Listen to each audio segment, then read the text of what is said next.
Because if you need 6 hours a day to train for pole vault, man, you're just kidding yourself. You just want to take pictures for Instagram. Yeah, Um, somebody at some point is not doing a good cost benefit analysis. they're not, and they don't know how. They're just athletes. I want to live the athlete lifestyle is more important to most people, and that's an unsaid thing.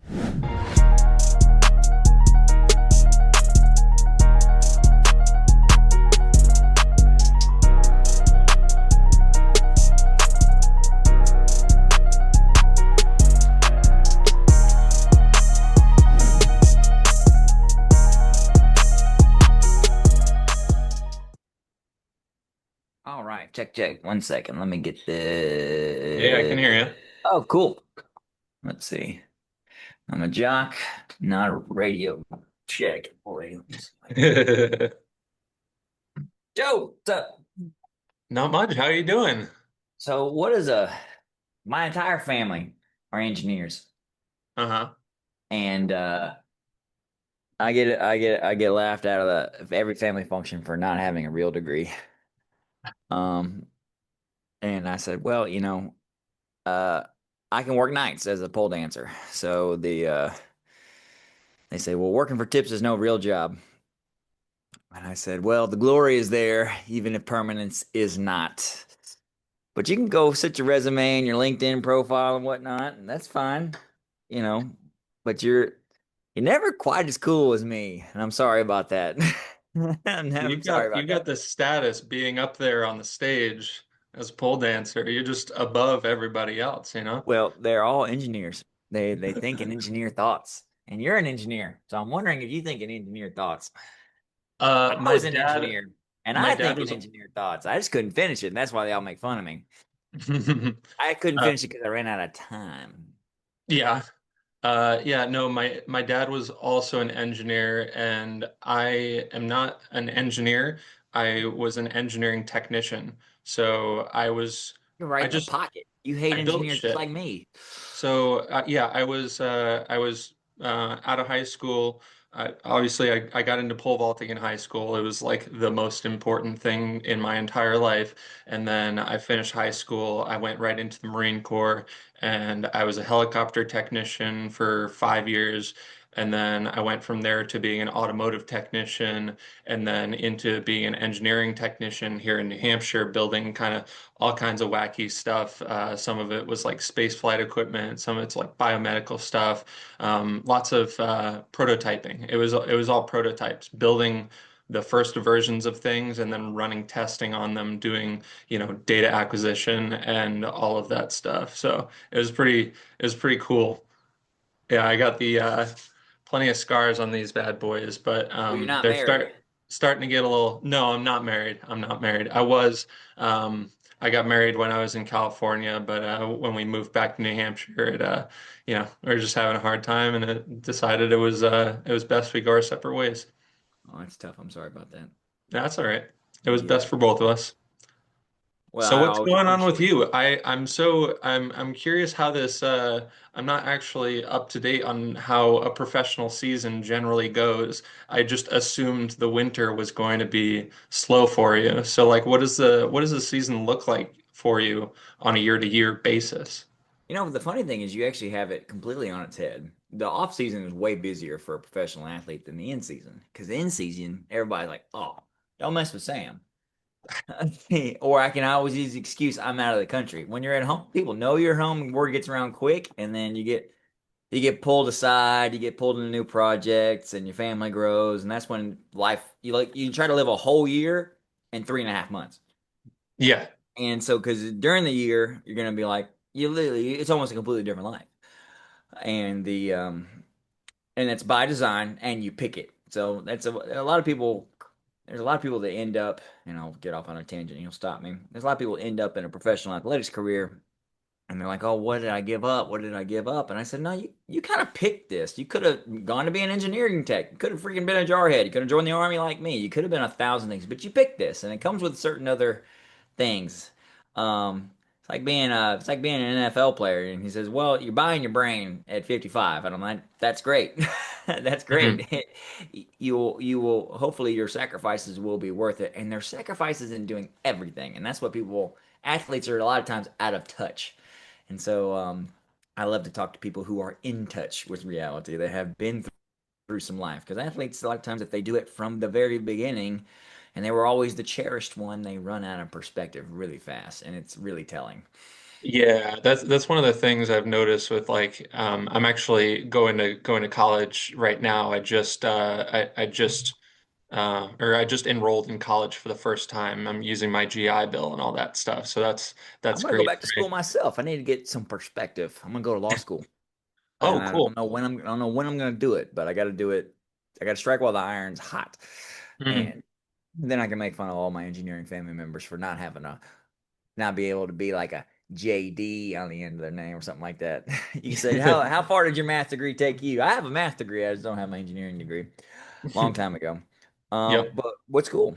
And where are you? Yeah, so I'm going to Colby Sawyer College, and what I was going to say about it is that like that's the thing that young people are missing is like that perspective. It's you can't judge you know all of the time you're making judgments about the world and you're trying to you know reevaluate and course correct all the time, but if you just you don't It's have not. enough information available to you if you don't have perspective. Well, I always love this quote. I read it in some old magazine or something, and it says, "Our dads, they were warriors, so we could practice business, so our children can practice art." And so, having not having perspective is kind of a gift. You get to live solely focused on something. And I'm like, I did that. Absolutely. My dad was a jarhead and he set some real hard tenets into me. So that way be able to have a little bit of my toe in the real world, but at the same time, be able to chase something. He gave that to me. I was very lucky. And a lot of guys who are pole vaulters are very lucky that they've had somebody to mentor them very closely. You'll find that again and again and again. But it's not the kid's fault all the times they don't have perspective. And I'm a dad now, so I can kind of. It's not the kid's fault. Sometimes I blame the parents. I blame the parents more often than not. And why is it that every jarhead I meet is just more handsome than me? And that is just the ridiculous part about it. They always got great facial hair and got good skin. They're stronger than me. They're probably smarter than me. They read books and stuff. And you think Marines are idiots, but I've never met an idiot Marine, which is funny. There's definitely a lot of dumb Marines, and I mean I'm gonna get some flack for saying this, but I think there's a lot of those dumb ones end up staying in the Marine Corps because it's like where else are they gonna go? No, like I'm gonna obviously, use that one. but yeah, it's you know I had a really good time with a lot of those guys, and they as much as you know we get made fun of for you know not going to college, you know going into the Marine Corps because we didn't make it into college, which I mean was true for me. I was an academic. I in high school, if I had just gone straight into college from high school, I would have flunked for sure. I was just you know And it's not a lot of interested guys' fault, in. man. It's not, I was, phew, I, I commend you for knowing that about yourself. But yeah, I bet you'll succeed well. When are you studying at Colby Jack Cheese University? Uh, I'm studying exercise science. That's right. So it's That's a what I total. was in the exercise science program for a while and I couldn't finish that either. So I went to gym. I ran out of time. I was in Army ROTC and all my credits for Army ROTC didn't count towards all the BS stuff at Ole Miss. So I had to cut corners on my degree so I could commission on May the 15th, 2015, all those years ago. Yeah, Um, and the GI Bill is like giving me so much freedom in that sense because it's like I don't need to worry about income. All I need to do is get decent grades. And about 50% of the reason I'm going to school in the first place is so I can use my NCAA eligibility, which also depends on me getting decent grades. So it's like this how is old are just you? a 20, 24, 25? no, I'm 32. Hell yeah, my I am man. you're 1 month older than me, which Nice. is part of why I'm really interested in talking with You you were born in about 93 or yeah. 94? Yeah, 93. I got you by a year then. I was born in 92. Oh, I On thought you top were of a March. mountain in the middle of a thunderstorm. I thought you were March of 93. September of 92. Oh. Huh. Okay. Well, September of I mean, 92, but close, close. Close for horseshoes and hand grenades. The yeah, but you're right there in that pocket. You know, it's funny when if you want to start talking about pole vault, where is this university you're attending? New London, New Hampshire. New Hampshire. Okay. And well, it's gonna be winter there until about April. Um, Yeah. We got when do you have access to a? Yeah, I see it. I see your shiplap wall and your Smith machine. I'm like, you can do a lot of training inside. When are you actually gonna be able to touch a pole vault pit? Oh my God. I think the door is frozen shut. I That's was awesome. gonna show you the ice storm that we I just see got it. yesterday. I see it. Wild. Anywho, Are your people from New Hampshire? no, my parents are from Connecticut. Well, I grew up in Connecticut, and my mom kind of grew up in Massachusetts, and my dad grew up in Connecticut. But yeah, all generally in this area. You know, the states are real small over here. You know, I've got a one of my coaches. His name is Michael. He's from not New Hampshire. He's from, I think he's from New Hampshire. He went to Wake Forest University for a while. He's 30. He also, like you, can grow an amazing beard and is pole vaulting later in life. And great pole vaulter, great coach, things like that. But what makes you want to stick around in New Hampshire if you want to be a pole vaulter? Do Uh, you have more connections I up there? Yeah, I just generally like New Hampshire. I like the vibe, and I bought a piece of property over in West Windsor, Vermont. So I'll be over in Vermont, but they're like sister states. I like the seasonality. I do like the snow. I think there's an opportunity at some point in the not so distant future for me to try and put together some sort of an indoor pole vaulting facility. Right now, I just have my own pit out on my property, but Send me a like, picture. what's that? Oh yeah, I Send me a will. picture. I will for sure. But yeah, it's just like the this. I like being close to my family, close enough at least, and not too close, you know.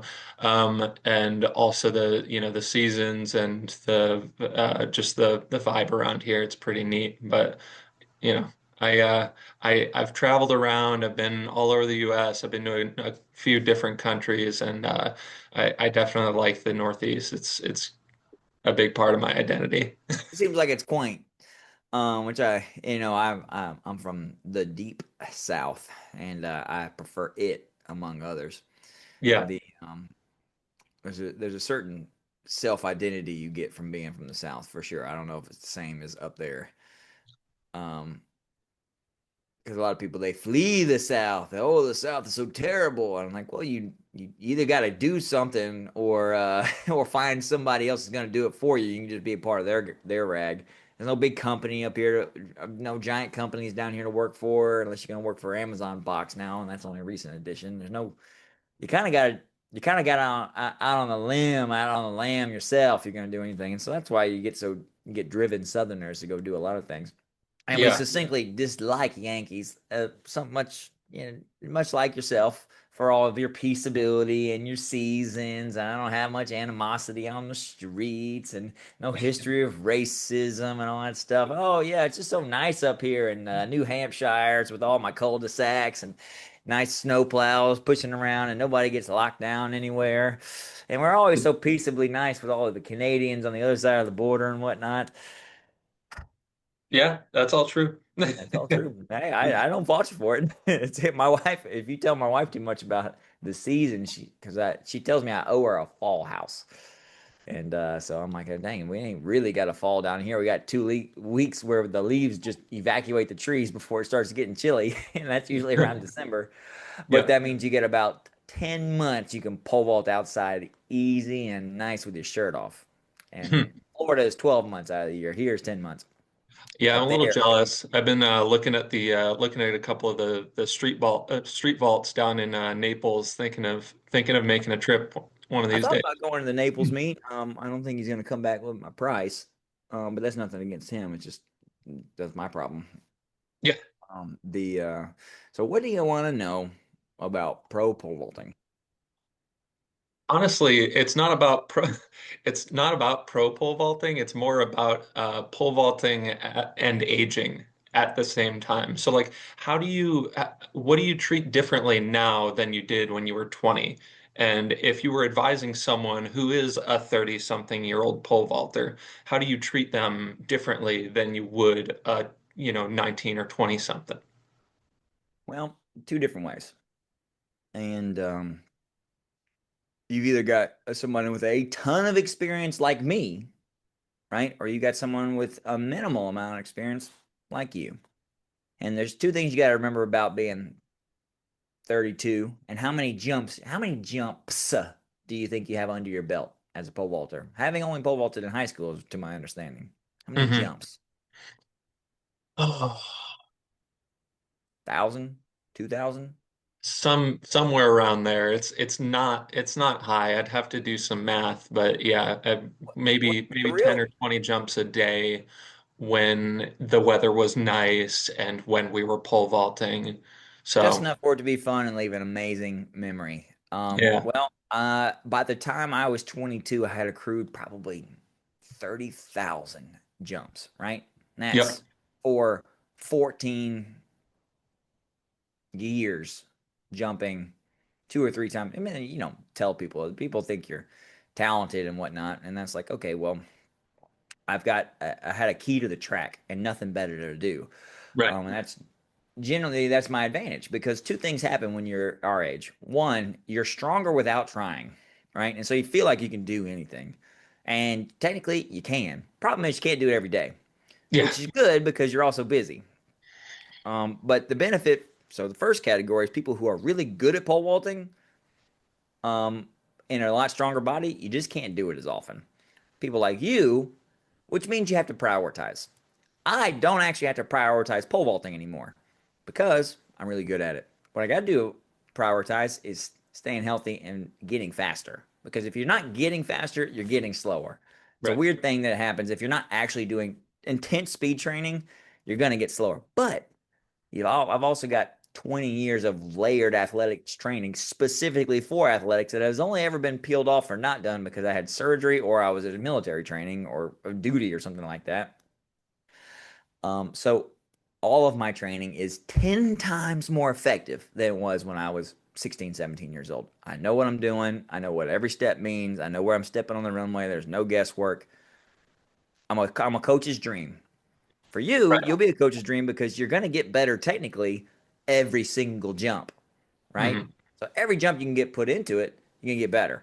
Problem is, you're going to want to do pole vaulting as much as possible because it's fun, right? You're going to Right. want to do as much as possible because you're like, oh, I need to get better at this. And I said, you can only really get good in 2 week jumps. So write this down. If you're recording it, that's great. I'm going to make a point. Your brain works in like 2 week cycles when you're a pole vaulter. You're going to practice hard, right? But you can't practice as hard because you're going to go in debt for soreness and things like that. And no matter what, you're not going to be sore from pole vaulting. You're going to be sore from the running. You're going to be sore from the other stuff.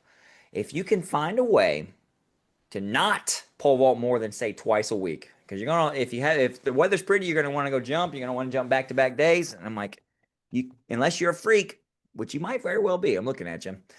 Um, you're you're going to overload your brain. You're not going to get any better training more than once or twice a week, pole vault wise. Where you will get a lot better is you're like, okay, I need to get my track strength back, but you can't get your track strength back overnight. Your track Hmm. strength will come back quickly if you don't redline the system. And this happens every time. A guy, he's like, man, I feel strong. Say you went out to the court and you wanted a ball with the boys.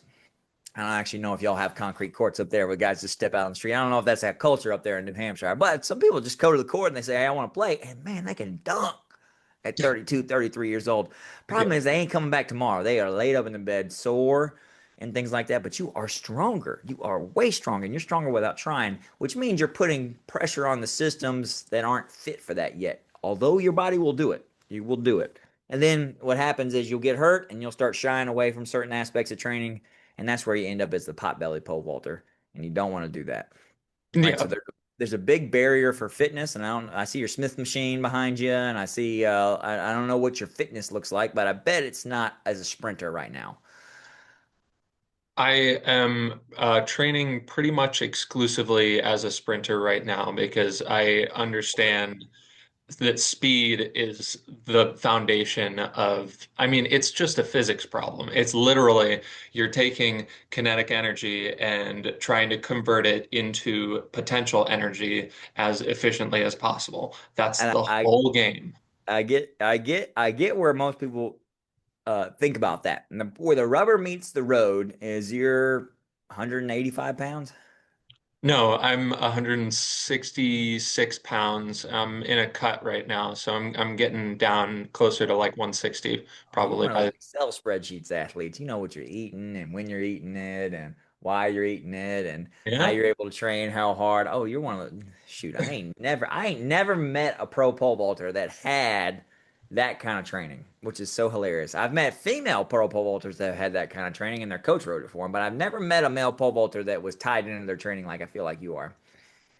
A really, really good one because where the Yeah. rubber meets the road is, and I'm just from my personal experience, where the rubber meets the road with really smart athletes, is that when you're gonna get super fast, and there's some guy, there every Eastern European guy I know is cut to ribbons, and he's strong, and he's got a poppy run and all these things.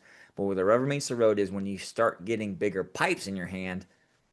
This this turns on rather than turns off, right? This turns on rather than turns off. And that's going to be your holdback because I believe you're going to get better faster. And depending on what your goals are, you're probably going to be able to jump 15, 16 feet, lickety split. Because at 167 pounds with some good sprint speed and decent size huevos rancheros, you're going to bend probably a 15-foot 185 to 190. And man, you're going to sky over some 15 to 5 meter bars, honestly. But Yeah, that's when you start stepping it up to 520, you're gonna jump 17 feet. Well, you're gonna take a step into. You could do it on a 15-foot pole. You could do it. Not many guys could do it. You got to be extremely efficient and whatnot. You can totally do it, but you're gonna cap out there. You've got to take a step up in grip. You got to grip over 15 feet in order to mhm. jump those heights. And between 15 feet grips and 16-foot grips, most pro vaulters who count themselves to be high level are going to have a grip between 15 and 16 feet. Most Yeah. people who are learning, especially for guys, they're going to have a grip below 15 feet. And that doesn't mean start gripping higher because Sam says you have to.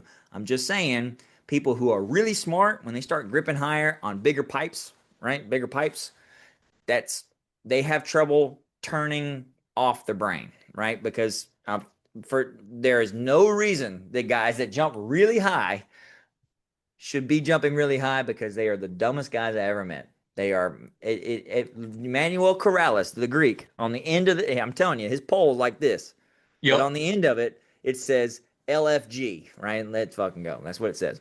Problem is, he's scared to death of this pole because it's as big. It's bigger than Bubka's poles, right? It's bigger than Bubka's poles, but he's trying to beat Mondo, right?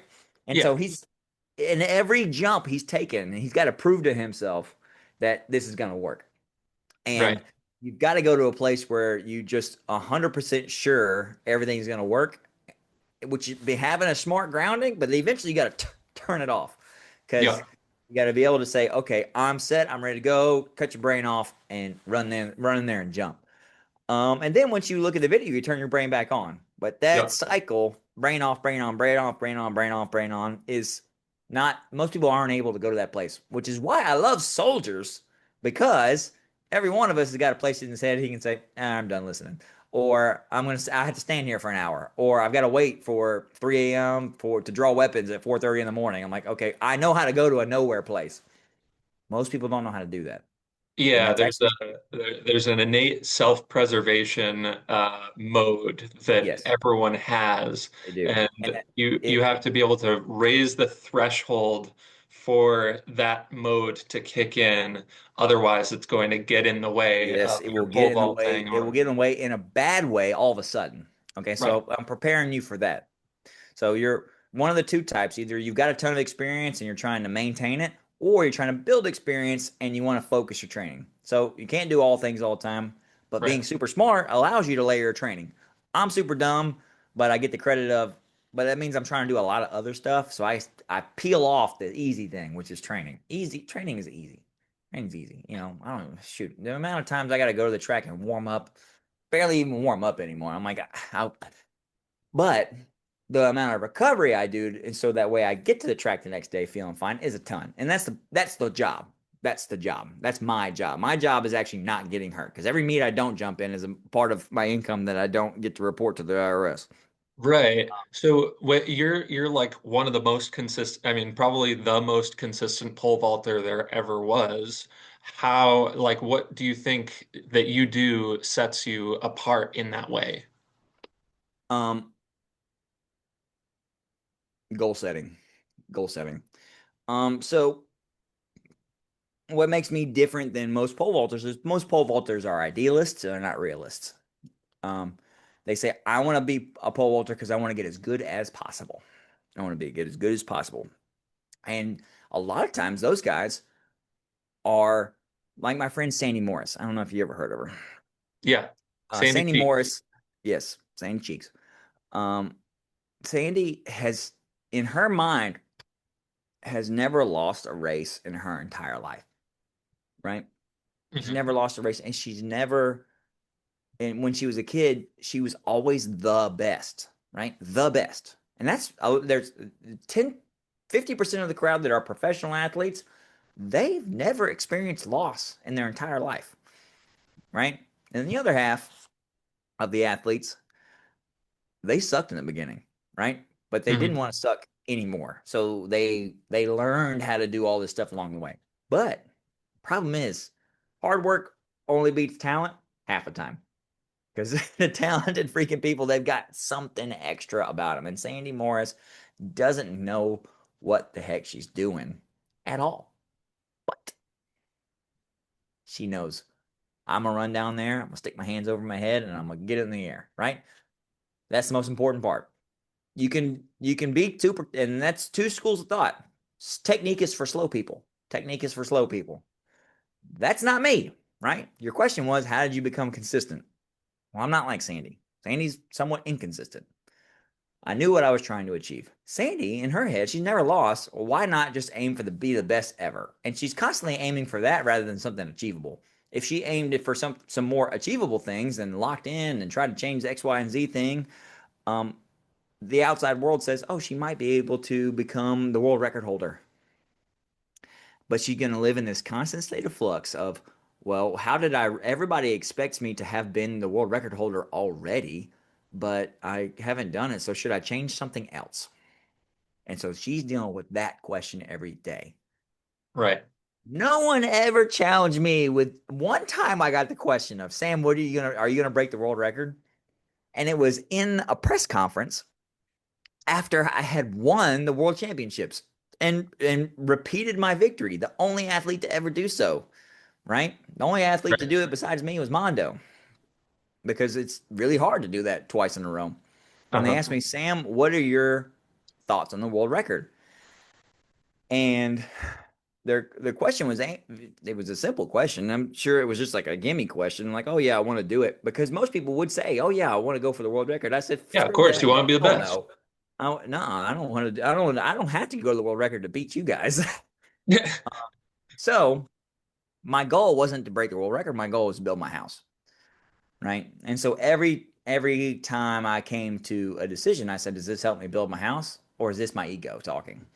Mm. And that's how and it seems like that's, to you, that's probably, oh, that's an easy goal, Sam. But remember, it's not from love of pole vault that I build my house, right? The person who loves pole vault says, oh, I have to try to jump as high as possible. It's just physics.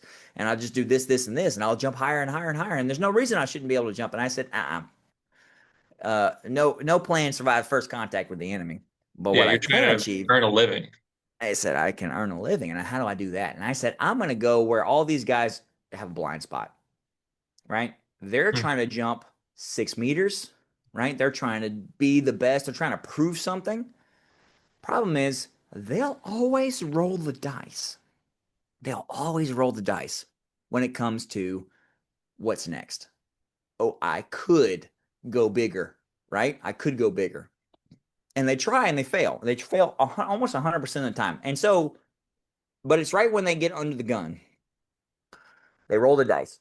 Okay. So this is a weird, and I'm going to write a book about it, but this is a weird mentality thing that I have to tell you about what being consistent is about. When people get stressed You know this. They resort to their lowest level of training right there. And most people's lowest level of training is my coach tells me what to do. My coach tells me what to do. My coach tells me what to do. And coaches are never legit world champion level athletes. Never. Ever. Almost never. Mondo will never be a coach. I'm probably the most credentialed coach ever in history, right? Sergey Bubka is a shitty coach, right? Because that guy, the coach, he's a spreadsheets guy. And he's going to say, oh, to beat Sam, to go to this next bar, it checks out. You're fast, you should go up a pole. You're fast, you should go up a pole. And we're going to let physics help you beat Sam. And Mm. 100% of the time, and this is the most important part, 100% of the time, they crumble. They crumble. Right here in this little bitty mental space, as they say, okay, the big pole will beat Sam. The big pole will get me over the next bar. Take Sam out of it. The big pole will get me over the next bar, but they can't commit to it. They can't commit to it. The only Mm. person in history that can say, I'm going to go to the next pole to beat Sam and I'm going to commit to it is Mondo. Okay. And Renault, when he was at his absolute freaking best, and he beat me probably 10 or 12 times like that. But the problem is, it was on him to beat me. In those situations, I look at pole vault as a matter of distances like this. Most people look at pole vault as the differences in poles because pole logic and lore and numbers and everything that's so much more addicting than actually just getting down and getting hit in the face, right? Not everybody wants to learn what it takes to just jump a little higher, like you're a high jumper, right? I don't see Yep. myself as a big guy that's got a bunch of million poles and which one's going to fit me best for this level of training that I'm at right now. I just think of myself as a high jumper. How do I jump that much higher? Right. Right? And I can do that 4 or 5 times because the pole vault competition is only going to span really that much height most of the time. And we're going to Mm. break it up 5 times. And I said, but usually about the third, fourth, or fifth time, we're getting down to 2 or 3 guys. And they're all going to make a big call trying to either A, jump really high because that's more beneficial to them than trying to win, or, and they almost never do it, is keep things the same and try to jump it out. They'll almost never do that. They'll Right. never try to jump it out because if they jump it out, they don't change anything.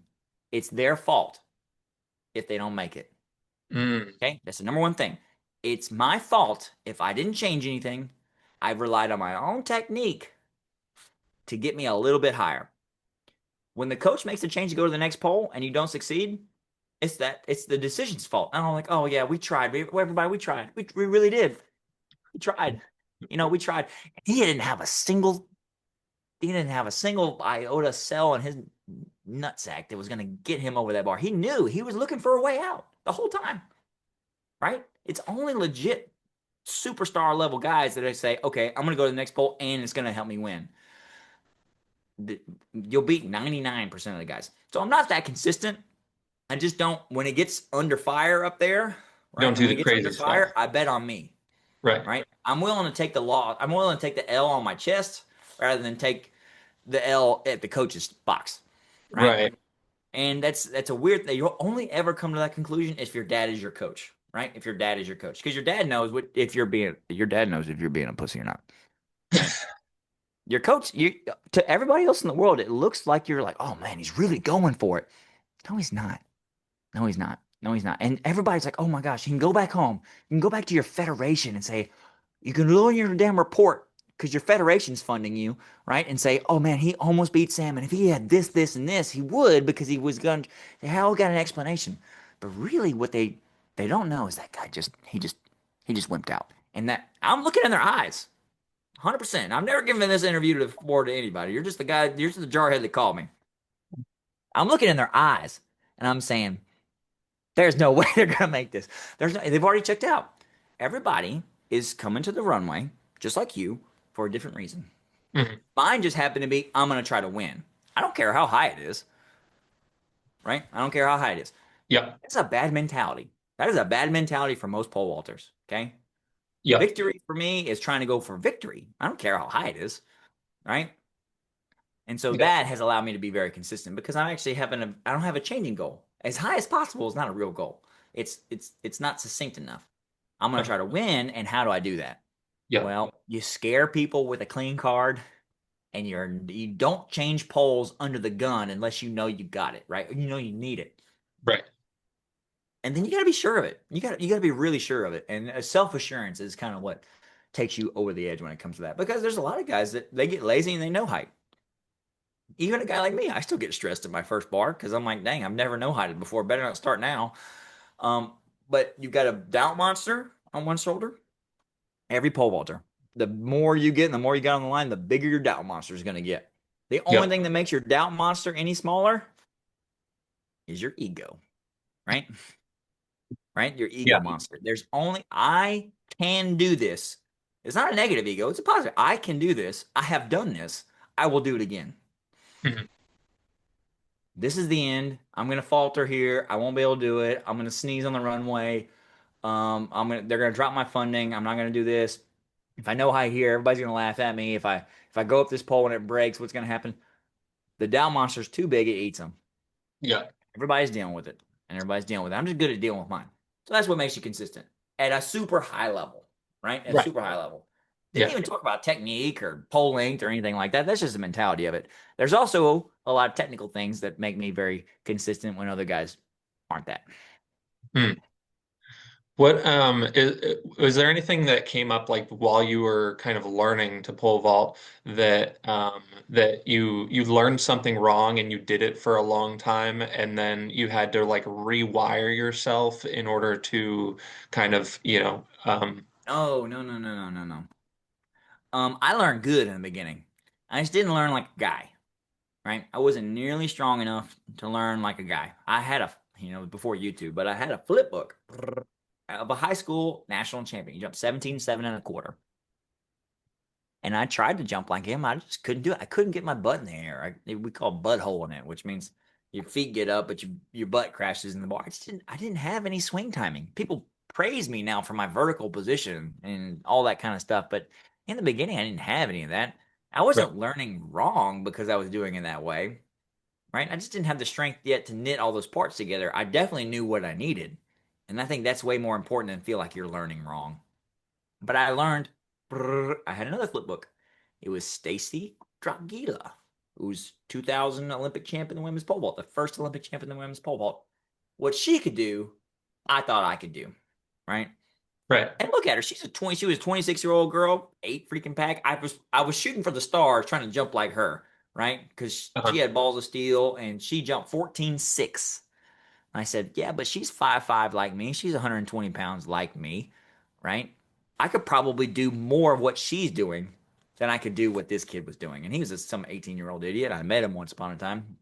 He's just some idiot that didn't know what he was doing, but he's a good pole vaulter, right? He didn't get any better, but he was good then. It's just gifted. He was well. It just like in a lot of guys that jump almost 18 feet. They don't know how they did it, and so they can't jump higher. And they make too many changes when they get to college, and they never really figure out what made them good in the beginning. Mm. But no, I don't think a lot of people have things they can't fix, and they're indebted to their training they've already done. I don't think that happens. I think you learn as you go. Yeah. Yeah. Yeah, and you brought up a kind of funny point that I was thinking about because what you were saying about Stacy is that she was like you, and what I try and do is like look at other people that are a little bit more like me, and you and I have the commonality of age, and then people like Renault and I actually have a lot closer physique. We're the same height, we're about the same weight, and obviously he's an incredible pole vaulter, but it's like you need those North Star, like somebody to look up to Exactly right. that is like you, because if it's just, And that's some and that's all you 200. need. You drink in those things with your eyes. That's why a video made 100 great pole vaulters because you could drink in what was next, right? From Right, because being a pole vaulter is all about trying to make your impression a reality. I am going to give this impression to my run and my because you're doing all the same things, but you're giving it a new impression, right? And you're going to trying to interpret that impression with a result. Did it work? Did it not work? Was I able to actually do it? The only person who's able to be a filter for that is you. right. So So a lot of times a great coach is a committed athlete, a coach that knows what safe looks like, and an iPad that he can just give back to him. So you can learn what you're doing, have a North Star you can reference from, because that's very important. You got to know where you're going. Because I think all techniques are achievable, all speeds are not, right? Right, So if you're going to try to have Renault's technique, problem is you may not have Renault's speed when he was at his peak. Not all right. techniques work with all levels of speed. Yeah. My technique works for people of more level. Ah, fudge nuggets. Unfortunately, our conversation got cut short, but Sam was generous enough to give me another 40 minutes of his time. So stay tuned and he'll be right back. In the meantime, if you would do me a huge favor and hit that subscribe button, I would be super grateful for your help in building this channel. I will be producing a lot more pole vault and track and field related content on a regular basis, but subscribers are what makes content like this possible. Now, let's get back to two-time Olympic medalist and fellow geriatric pole vaulter Sam Kendricks. Let me hit record and turn on a couple of things here. There we go. There's that. And Hello. what's going on, Sam? Hey, sorry I'm a little late. I'm pouring concrete outside. Yeah, I thought you guys were supposed to be punctual or something. Yeah, I gave that up when I had kids. Yeah, that's fair. What are you pouring? Well, my wife asked me for one thing in my off season. She wanted a place she could release the hounds, my boys and Mm. my dogs on the side of the house. So I built a. It's quite a fence. It's a wire fence that's framed out, Yeah, a pretty sizable porch, but it connects to the house, and I needed a transition, so they're pouring concrete for a sidewalk between the house and the porch. So that way she can, and I know I got to build gates. She can open that door, and the boys can go play outside with the dogs right. when she gets frustrated. So, all Hey, right, that's I prattled on yesterday, which is what I do. People ask me to talk all the time, and I just start talking. So, what do you hey, want you to know? said you wanted to be a lawyer, so Oh yeah, I could. The filibuster is my trade. nice. Yeah, no, I, it's all good. I mean, that's kind of the it's kind of the point, and it's helpful. It's especially helpful for me being like not particularly experienced at like interviewing and talking to people. It's a lot easier when someone can you can just kind of like set them off at like a top and they just spin for a little while, and then eventually it kind of simmers down and everything all works itself out, you know. you can take notes later. All right. So where were we? Um, let's see. We talked trash about engineers, other elite pole vaulters, jarheads. You don't like cul-de-sacs. You don't like the entire East Coast. Caveat: I don't like Yankees. Yes. Um, so one of the things I was curious about, you had mentioned something yesterday. When people get stressed out, they resort to their lowest level of training, and that kind of sounded familiar to me. So I looked it up while I was waiting here, and there was a Greek philosopher that said, "We don't rise to the level of our expectations; we fall to the level of our training," which I think has been kind of resurfaced lately. I think as a result of Atomic Habits. But you said you were thinking about writing a book about that, and you'd also mentioned that you don't read. So I was curious where the I made a intentions are. I made a joke that I was a jock by trade and I must be illiterate. Okay, okay, great. So what's the driver behind you wanting to like write a book on that topic? Well, everybody, and like I was joking with you the other day, is it was very impressed upon me how much time people spend trying to fight war with tables. And what that means is they try to say this should work, ergo, I'm going to put all of my stuff into making that work. Because it makes sense. When I'm at the war table, I'm at the planning table, and I was an officer in the army, and most of the time I spent was planning. And so they said, "Oh, I should be able to be this fast and this fit and on these poles, and I should jump this high."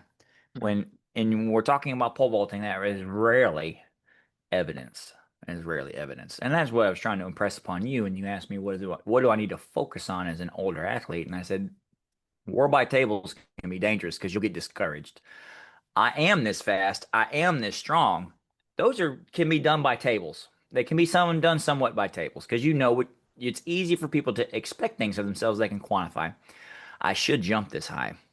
I should be on these poles. Those are those are almost unrelated. Right. So, but those are almost unrelated.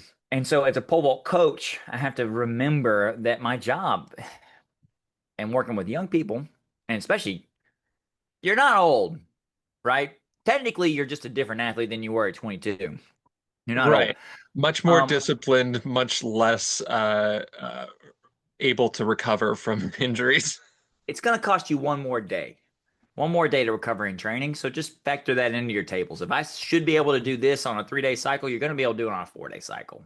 It's Yeah. just I've known that, and I've been finger on the absolute pulse of my physicality for years now. I can tell you what's wrong with me. I am a PhD in what's wrong with me. Doesn't mean that I can just go, and this is where people fall into that trap, is they say, okay, war by tables. I'm a professional athlete. I'm doing this training that's prescribed to me by my coach. If I'm hurt, I'm hurt. And so we Right. start hurt protocol. And that sounds right, right? I can't do this, and this. I start hurt protocol. I announce to the world I'm injured. I take time off. I come back. But more often than not, those are the people that go get hurt again. Same way. And it sounds insane, but it sounds smart. Insanity is smart a lot of the times.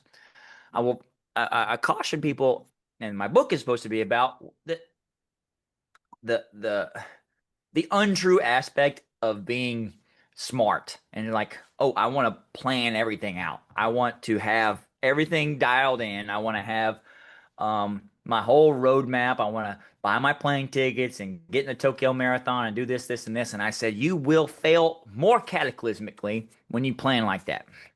When you plan like that. And so I say two things. One, you resort to your lowest level of training. And two, if you don't start now, you'll never start then. And these are very true. If you're not trying today touch longer runs or bigger poles or understanding uh, hurting in your training, feeling like, okay, doing the things that people don't want to do in their training. Like Ronnie Coleman said, everybody wants to be a bodybuilder, but nobody wants to lift no heavy ass weight. Okay, because the thing in pole vault is everybody lifts heavy. I'm telling you, they're strong. It's so strong, and you can get really strong at 147 or 165 pounds, whatever weight are. You can get really strong. That's easy. Anybody can get really strong. They can't translate it to the runway. So Right. if you want to get really, you can go pole vault. I am fully convinced you can go pole vault. And you can get better at it, but there will hit a wall, like I was saying yesterday. When it comes to a certain point, they're like, okay, do I want to get better or do I just like pole vaulting? Right. My One of my coaches, his name is Michael. We talked about him a little bit yesterday. He is a really good pole vaulter. He will never be a great pole vaulter. Now, Yeah. he will not be a great pole vaulter because he doesn't know how. He won't be a great pole vaulter because he's not willing. And there's certain aspects of self-preservation, right? And that protectorate and being able, and there are not smart tenets to live by, but that's what makes you better pole vaulter. That's what makes you a better pole vaulter. And Right. getting past that certain point. So if you ask me, Sam, how do I be an elite pole vaulter? It's a different answer than Sam, how do I pole vault at this age? It's real simple. I want to pole vault when I'm older. You need to find a place to pole vault. You need to pole vault once a week. You need to stay healthy. You're going to get better. Now, if you do get really better and you're like, okay, I want to get really good, that go back to that other question. What habits do I have, right? That they're going to cost me later. Mhm. And those are being comfortable. The habit of being comfortable in pole vault training, having everything worked out and whatnot, and not knowing where to push, right? Not knowing where to push. And that's not a lot of people, they don't have a great coach that tells them where to be pushed. I told you about my father who knew how to push me. Nobody in our modern woke society would ever allow somebody to be pushed like my father pushed me, right? They would think it was, I asked, but I literally had to write a letter to him and ask him to do it because he wasn't going to do it for me. Because I don't want to train you the way you need to be trained. in order for you to be really good. And he didn't say really good at pole vaulting. He says really accomplish your goals. Because I also he made me write a letter to him to say what I wanted to do. So I was really working against myself. In those times it got really hard, but it eventually it never got hard. Because once you take a trip over the bridge at the River Kwai, you realize that this is you now. And I said in an interview a long time ago, and I said, athletics is all about sacrifice, but you become those sacrifices, and they're just who you are. It's not a sacrifice anymore. What? I'm sacrificing cake? Yeah, sacrifice cake for 10 years to be a great pole vaulter. Okay, you're going to sacrifice relationship? Well, do you not want to get married for 10 years because you're throwing everything into pole vaulting? I was like, that's a bad sacrifice. I don't Yeah. necessarily want to do that. But, or do you want to work part-time work and do XYZ thing? Do you want to be sore all the time? These are all, but you might be willing for those sacrifices, but somebody else is not. Right. Somebody else is Yeah. not, and they may not go as far, and their sacrifices are going to be completely different. So, it's like the parable of the talents. And Jesus said this one is that somebody's going to pay the same wage in the morning that starts in the morning, the midday, and in the evening sun. They're all going to get paid the same, and the guy in the evening is going to be happy, and the guy in the morning is going to be unhappy that the guy that started late in the day got paid the same as he did because his road is different. His road is different. He made his deal. Um, so wherever you start, you're gonna you probably say you went to go train with a club or you brought a young guy, a 14-year-old, and he was gonna come jump with you. You're gonna get better a lot faster than he is. You're gonna get better a lot faster just because you've got some reference and you know what you're gonna do and you're stronger physically for the level you're trying to achieve. Right? You're gonna be stronger physically for the level you're gonna achieve. And then you're going to get frustrated, like, oh, I could jump higher, but I get limited. I'm limited. I could do more physically, but I can't jump higher because it's hard to knit those two at cross purposes later. Right. So I find that athletes who are insanely fast and insanely gifted late, but they start pole vaulting later, are hard pressed to get really good because they're never able to resort to that vulnerable state, which makes you really learn. I say learn the violin because a lot of people they pick up a violin at 25 or guitar or whatever you do. They pick it up later in life. They're like, this is so hard. It would have been so easy if I had started sooner. No, it's the same difficulty. Your brain's the same. You just got more time or more want to when you're in a certain stage of life. So I had to, right? I had to be a pole vaulter because I was so bad at everything else. Right. Had to be. I had to be. That was my only way to make it on the team. That was the only way to do anything. I was beat so bad like a drum in everything. Couldn't even beat my twin brother at everything. He was bigger, stronger. His dick was longer, whatever you want. He was better than me at everything. God blessed him more when we were 14 and 15 and 16 and 17. And I had to be a good pole vaulter because that was gonna be my thing. I had to. Now it's not a Right. healthy mindset, but it's justified later. It's justified later. I had to. Not everybody can go to that place. That was my gift. I had to be a good pole vaulter. Yeah. They think gift is being strong and fast. No, I had to. That was my gift. I had to. Yeah, I kind of think of pole vaulting as a little bit of a soft target just because it's like it's kind of hard to understand. It's a little bit ethereal and I mean, you go and look at some more well-established sports and it's like, oh yeah, a lot of the coaches are doing the same things like within a, small variation. And in pole vault, it's just like it's all over the place and it's everywhere and everyone's trying everything and just trying to get something to work It and makes it like it makes it really exciting because two people go about it a completely different way. I know and what you said earlier about what did you say about like it just takes so long to get good at pole vaulting. It's the feedback loop of the inputs to outputs. Like, what did we do that made Bubka like great? We did a few things, but we're not really sure, like it's that kind of a soft target, and that's why I'm like part of why I'm really interested in it, and like maybe not becoming an elite pole vaulter, but becoming like a pretty good pole, like a damn good pole vaulter, even a great pole vaulter, and like it just seems to me like a tractable problem just because someone hasn't figured it out yet, like to a T, doesn't mean that like I can't if I kind of Oh, I have pour all of every myself confidence. into it. I have every confidence you could break a meta that is because it hasn't been set before. I think the best Jeff Hartwig was the American record holder before Brad Walker, before me. Uh-huh. He started pole vaulting. He was an okay. He pole vaulted in college, but he says he jumped 4 meters 60 in college. This Right. is the eventual American record holder. Jumped 460 in college, and he says I need a few more years. And it wasn't until he was 29 years old that he was good enough to say, okay, I'm gonna be a great pole vaulter. And he had to put years in that meantime, where other guys would have been long since retired. Most of my friends retired between 22 and 29.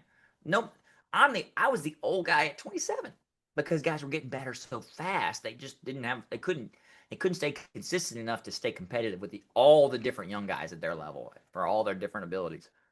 So they Right. retired early. But Jeff, my manager, is actually my manager. He travels with me all the time. The former greatest American pole vaulter of all time mentored me to be his predecessor. After my coach coached me to be the best pole vaulter he could possibly make me, right? I then was handed off to fill out TDs of pole vaulters, you know? So I was blessed in that regard. But at the same time, he got better late and he got even better. His best year was when he was 36. Yeah, and I was curious on what your projection is of like what is the rest of your pole vaulting career look like, because Funny enough, we've got really great examples of some older people PRing in their 40s. Kim Collins was a got sub 10-second PR at the age of 40. Like that is not it's your training age. unrelated. It's your training. Kim is a buddy of mine, and he's a phenomenal. And I see a lot of tenets between he and I, but his training age was low. And Right. most pole vaulters die in training. They don't die in competition. They don't die of old age. They die in training. Nick Heisong died in training. Brad Walker died in training. Derek Miles died in training.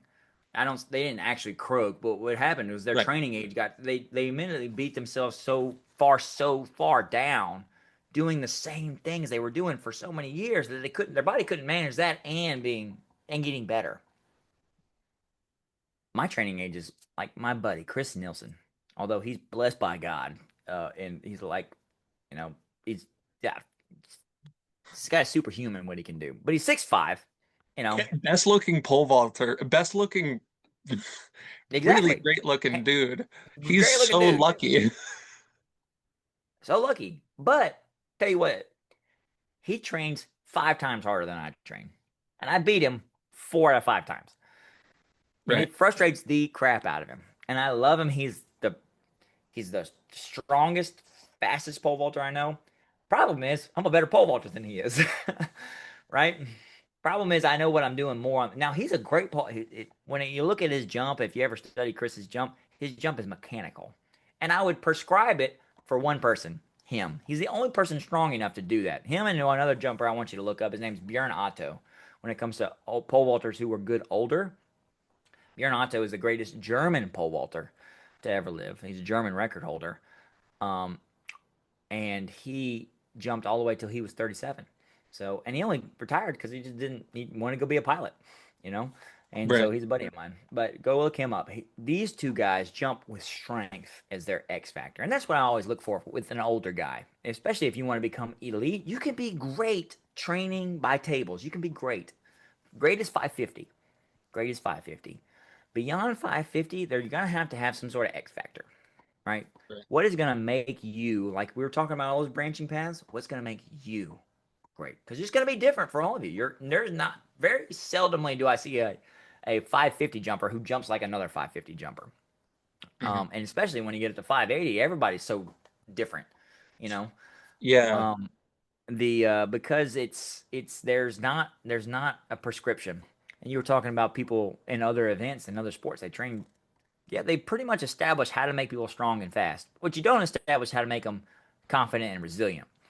Um, you can even make them resilient to a certain point. All the sprinters in all the known world use one guy's training model. His name's Bo, and he trained at LSU. He coached at LSU for a long time. Bo Richardo or something like that. You look at anybody's training and my buddy Chris's, it's all this guy. And they got no diversity from it whatsoever. Get so strong, get so hormonally resilient that you never even have to think about being good technically. And then, go do your event. And then, hey, a lot of people had a great success for that. But I call that the Bubka model. The Bubka model is if you can survive this training, you'll be great. And I said, the problem is I couldn't survive the training, so I couldn't be great that way. And the Russian model is you're gonna use up 99 people's chance to find that one guy that's gonna be able to do it. And Right. he might not. In the American style is I want to get 100 people to reach their potential. The Russian model doesn't give a shit. They want one good person. They don't care about everybody else. That's not the way I coach, and we wouldn't have a shot in this event if it were like that. But in pole vault, you're gonna have to find your own way. Now you can get strong and fast a certain way, but you're gonna have to find your own way to integrate it.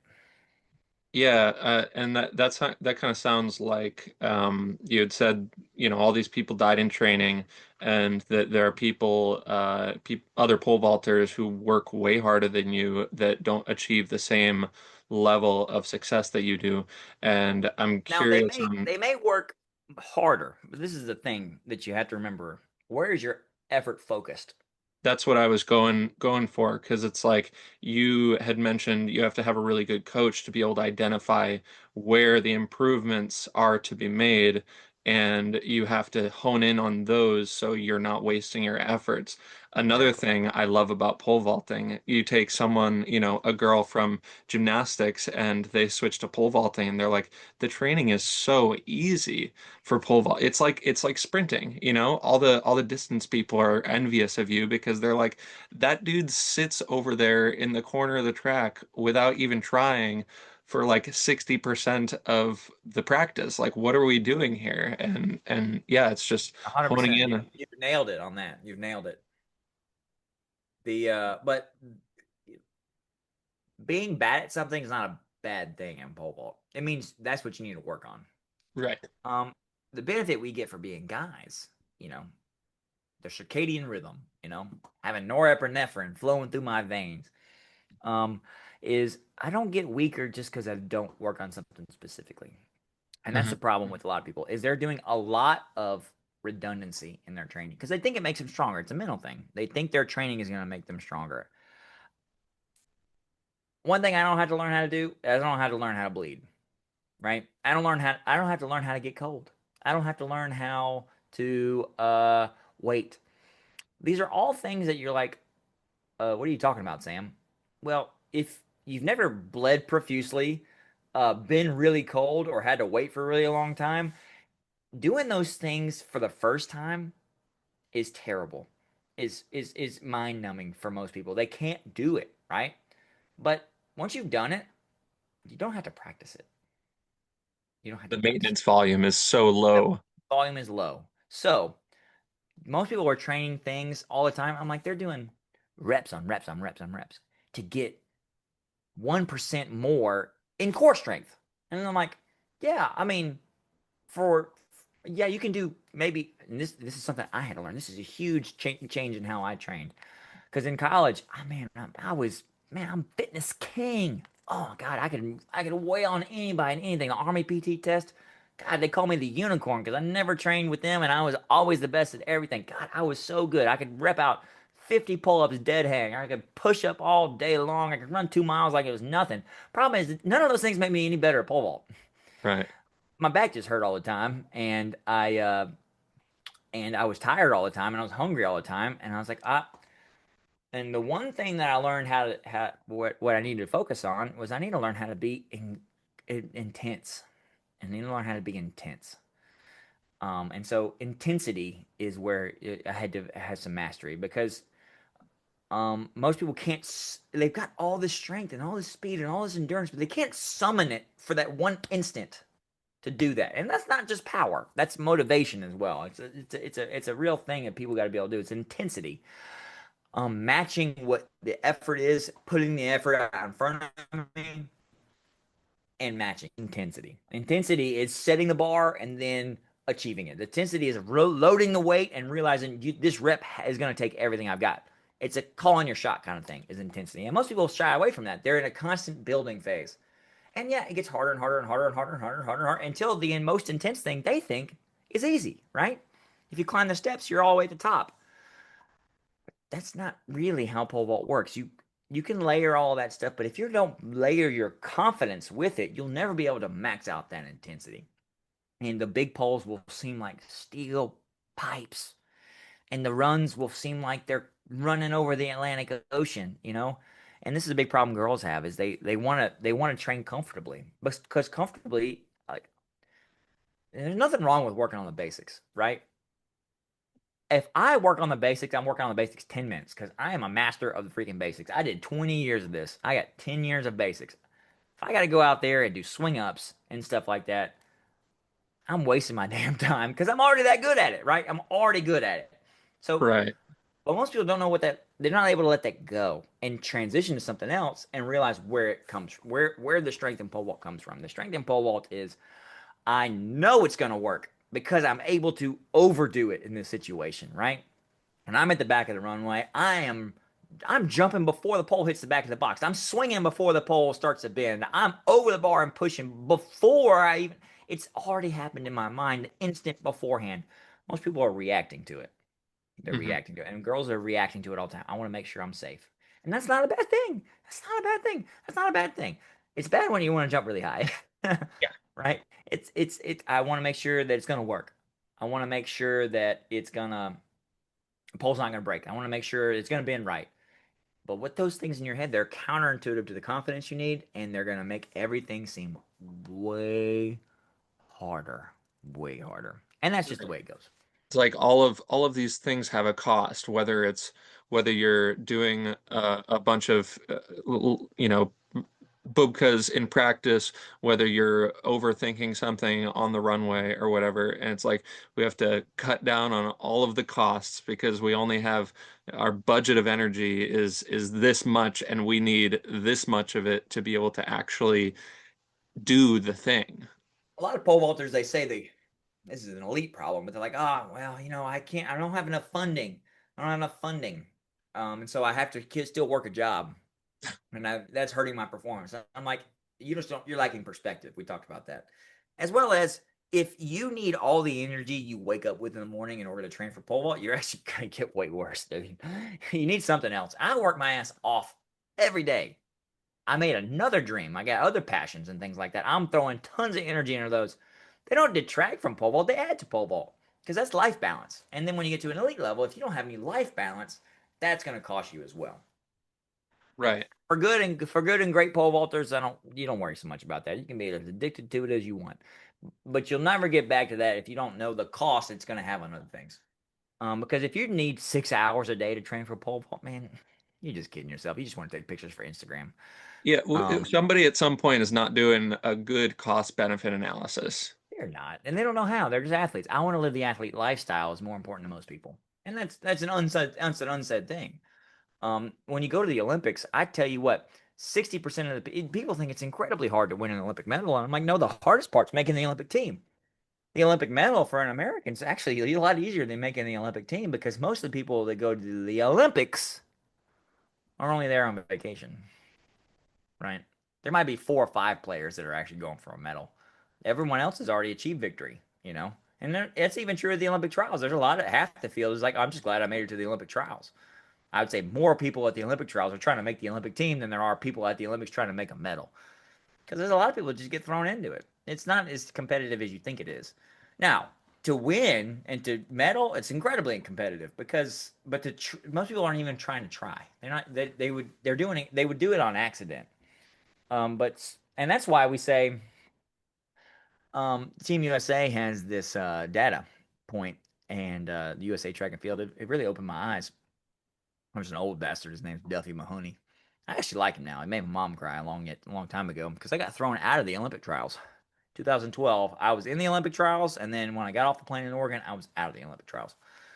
Funny story. But the next time I won and I set the record. Duffy he says, 70% of our medals are from first time Olympians. 70% of our medals from first time Olympians. And I'm like, okay, what does that mean? And he says, that means if you go to one Olympics, it's a lot less likely that you're going to medal at your second. and it's even more less likely you're going to medal at your third. And it's almost impossible you're going to medal at your fourth. 16 years of Olympics, you're going to medal at all four. So seldomly happens. It's almost never happened. Not in track and field, in our sport, right? Now there might be people that go to a lot of Olympics, but they very seldomly medal more in their first time. People who go to the Olympics for their first time are the people who medal the most. And so the data says you should only pick a team of first timers because then maybe that stat will go up, right? People medal more so with their first time because they're more serious or whatever for whatever. They're just data people. They don't know why. They just say this is the data. First time Olympians, 70 to 80% of our medals are from first time Olympians. And Hmm. I turned to him and I said, yeah, but you know who's going to medal of your second timers. And he's like, what do you mean? I was like, yeah. Um, that 30% of medals that's really important to get your medal count, you know who's going to do it. Right. So you could aim your support if you wanted to. If you know part of your team is going to be two timers, the two timers are even a bigger threat because they're even more of a seldom piece of your medals. 100 because you look at it, 70%, 70 to 80% of our medals are from first time Olympians. Well, very few people make a second Olympic team.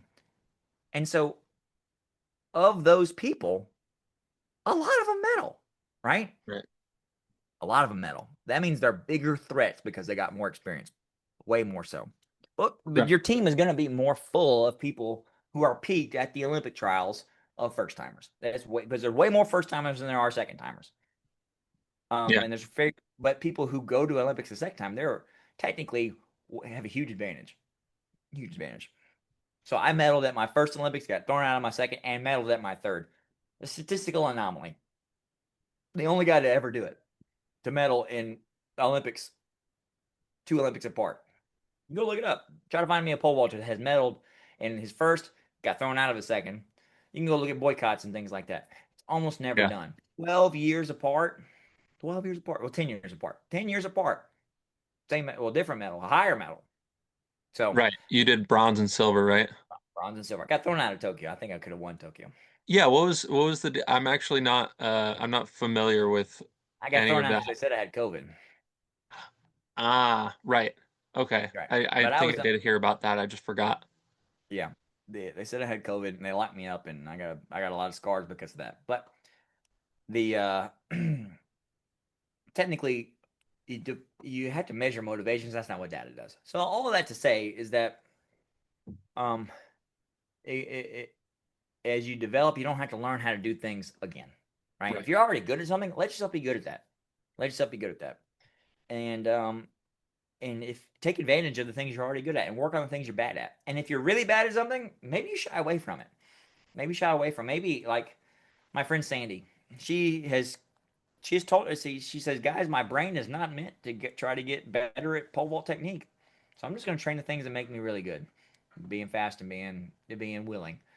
And at a certain point, she's absolutely freaking right. Right? If she's not there's a very true thing, just not to be oriented to learn how to do something. Right? Very Mhm. that's very knowing of herself. We try, and maybe the thing she needs to work on is her flexibility or something like that. You know, and if she gets it 1% better at that, it's got a 5% net and how much more training she can do. But only you can know those things. Only you can know those things.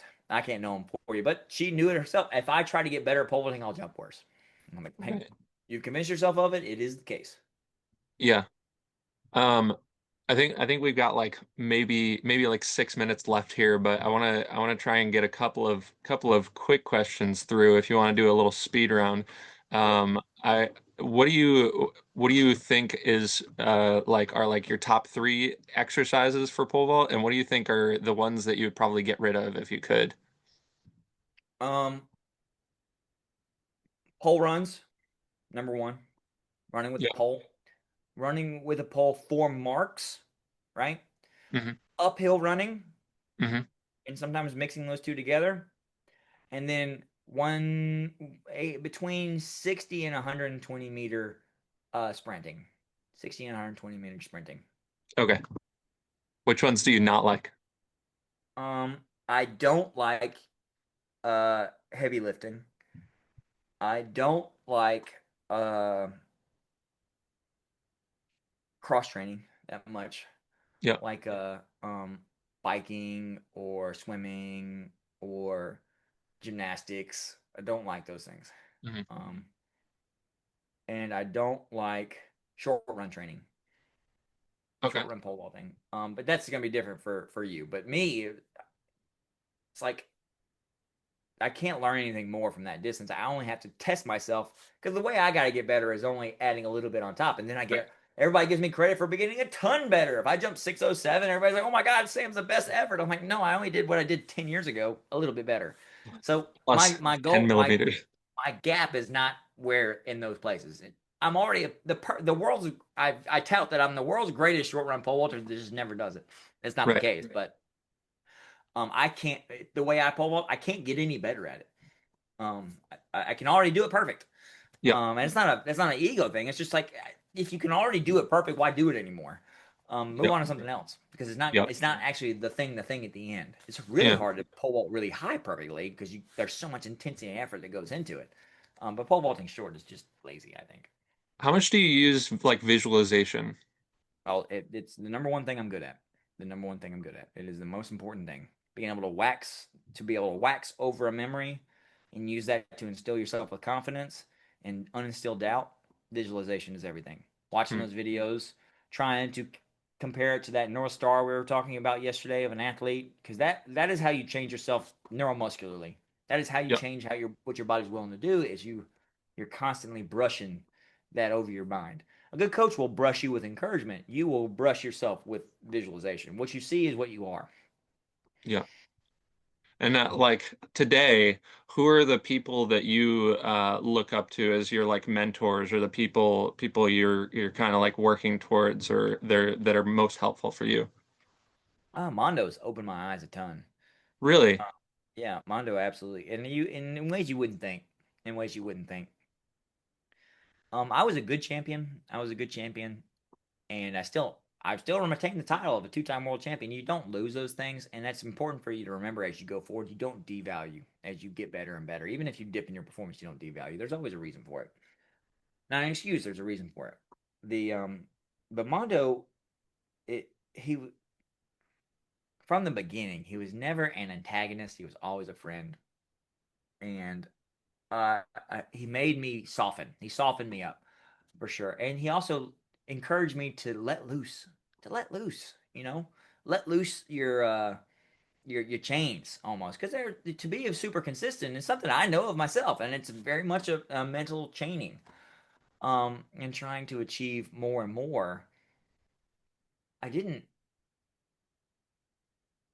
It brought me back to a gift that my dad gave me a long time ago. And this is just a personal story. As I was really worried about performing to the highest level at XYZ thing. And I was so stressed about it, I wouldn't help sleep.